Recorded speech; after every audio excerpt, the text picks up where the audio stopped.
Okay, so imagine this. It's 1154. The vibe is very much medieval. King Henry II is securing the throne and launching the Plantagenet dynasty. Think of it as the royal equivalent to starting a 300-year-long TikTok trend. They dominated England, crushed it in the Crusades, and even flexed on France so hard that English kings ended up owning more French land than the actual French kings.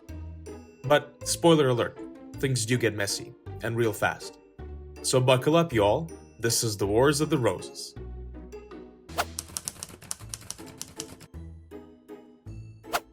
In 1337, King Edward III was kind of the main character in England, and his kids, well, they had big-time dynasty energy, but they had a problem. Too many heirs, too much ambition, and not enough crowns to go around. So here in the 1300s, the Plantagenets are split into two factions, the Lancasters, aka Team Red Rose, and the Yorks, Team White Rose. It was like choosing between ketchup and mayo. Meanwhile, England and France were in a toxic relationship amidst the 100 Years' War. England was like, this is my land, and France was all about, do you even go here? So France fought back, and in the end, England took a major L, lost almost all its French territory, and came back broke from the war. I mean, they went from D1 athletes to washed up free agents, and that's not even the worst part. This devastating loss took a massive toll on the King of England, sparking some of the greatest family drama in history. So who's this king? Well, get ready, because there's about to be some tea.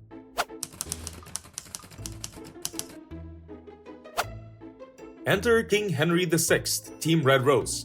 This guy became king at just 9 months old. Now, before you say he is him, there are some things you should know. He wasn't exactly a kingly icon. He had zero-rizz when it came to leading, had a breakdown when things got tough, and had his wife, Margaret of Anjou, run the show. And it wasn't just the kingdom. She was running all the drama. Margaret was a certified boss, but not everyone was having it.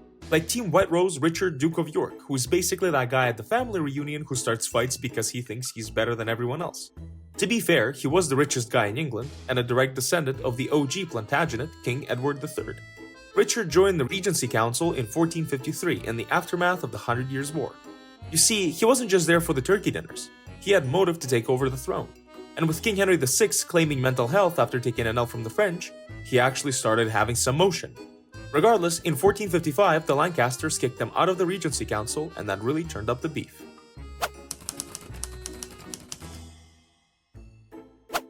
That same year, things really kicked off at the First Battle of St. Albans.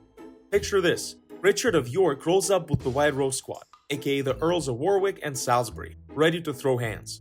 Not only is he pulling up with the posse, he's cooking, outnumbering the Lancasters by 1,000 troops and hiding a whole trick up his sleeve. He just wants his spot in the council back, but the Lancasters ain't having any of it. Richard does not want to be that guy, but Team Red Rose is just asking for the smoke. So he attacks the city with his army of 3,000. King Henry VI and his team try to play defense, and they're quite successful at first. But yeah, remember that trick I mentioned? Well, the Yorks hit a hardcore flank maneuver and catch them lacking. The Yorkists win, Henry gets captured, and Richard starts talking about, I'm taking my spot back now. The battle was tough for the Lancasters, and they were in a really bad shape after everything went down. King Henry VI got to keep the throne, but he was down bad afterward.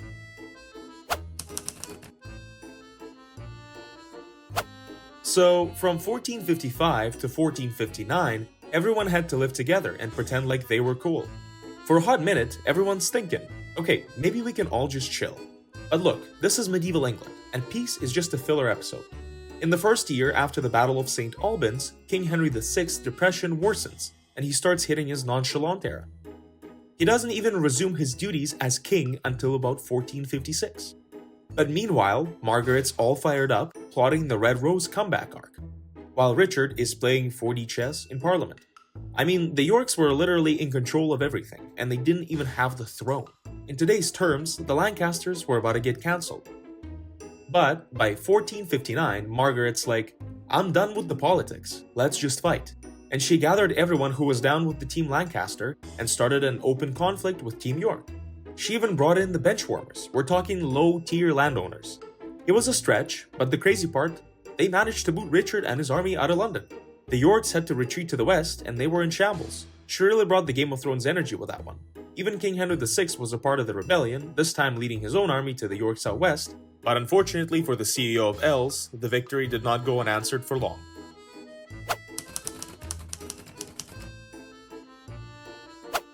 A year later, in 1460, Team White Rose gets their revenge.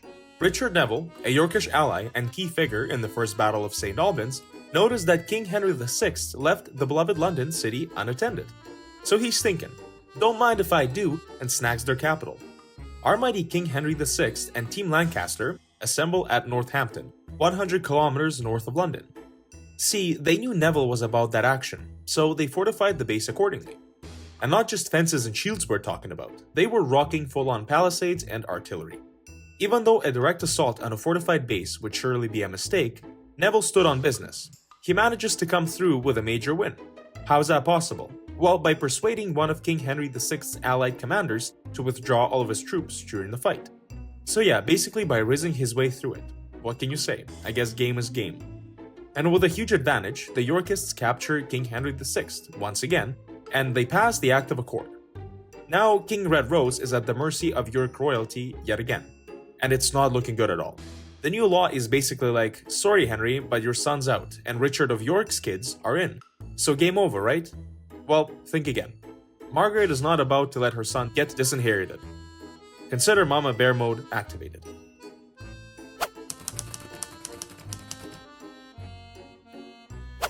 Later that year, Margaret heads up to Wakefield with an army.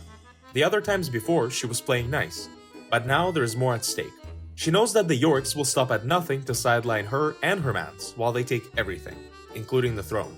It's do or die, it's fight night, it's hammer time, and there is no going back. The Lancasters surround the Yorks in Sandal Castle, and Richard's thinking he's got this. But what he doesn't know? The Lancasters have gotten to know him a little too well.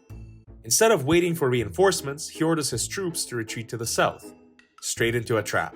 The Red Rose troops ambush him, and this time it's game over for Richard. I mean, Lancasters were coming from all angles. It was a power move. Not only does Richard die, but his head ends up on a spike in the city of York with a mock paper crown. Medieval trolling? Yeah, it's brutal.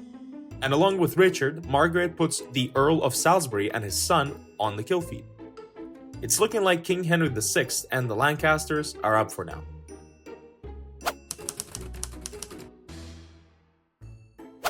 Don't count the Yorkists out just yet. With forces weakened, commanders eliminated, and reputation at stake, Richard's son, Edward Plantagenet, is ready to step up. He inherits his late father's titles, becoming the Duchy of York and Earldom of March, gaining him massive aura. This man is about to enter his revenge phase. He's young, bold, and he's ready to get his get back with the Lancastrians. And fair warning, things are about to get even messier. The Wars of the Roses were medieval England's biggest family feud. It was messy, bloody, and full of twists. Basically, too hot to handle, but with swords. And in the end, this epic clash gave us the Tudors, one of history's most iconic dynasties. But we're just getting started. If you're interested in what's next, like, comment, and subscribe to join the chaos. And see you in the next one.